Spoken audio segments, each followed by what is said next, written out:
Day one, let's get some icons sorted out, and we'll also clean up the interface so it's not quite the whole dragony themed nonsense that Blizzard ships.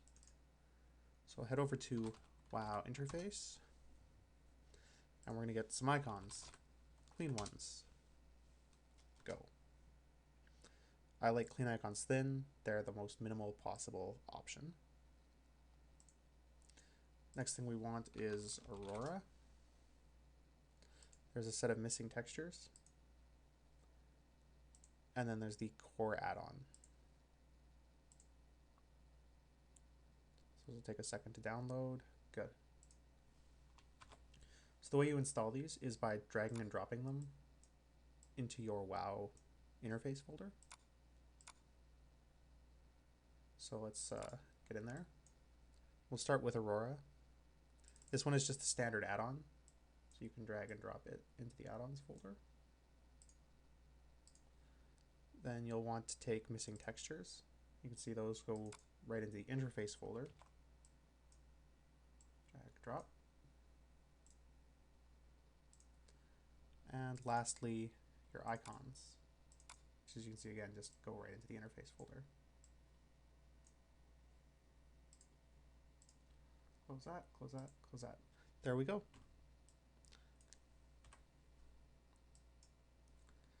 Let's start up Warcraft and see what we can do. So at the character select screen, we're going to make sure everything is loaded. You can see it looks a little different. Things are, transparent and dark.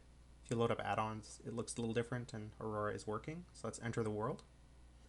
And we're just going to look for some differences. Icons don't really seem any different, but if you bring up the spellbook, you'll notice that it's transparent. The icons are nice and square, they're not rounded. Everything looks good there. The character sheet's a little different. Maybe a little bit too transparent. It's difficult to read the Dungeon Finder text. So let's go fix that. So back to the desktop, and let's go to our notepad. So we're going to need that. I'm going to head over to the WoW folder. In Interface, Add-ons, Aurora.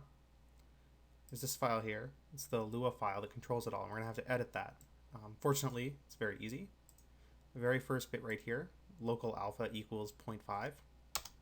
Just going to max that up to, say, 0.8. So it's still a little transparent, but much less of the background is going to sneak through, so it'll be easier to read all the way around.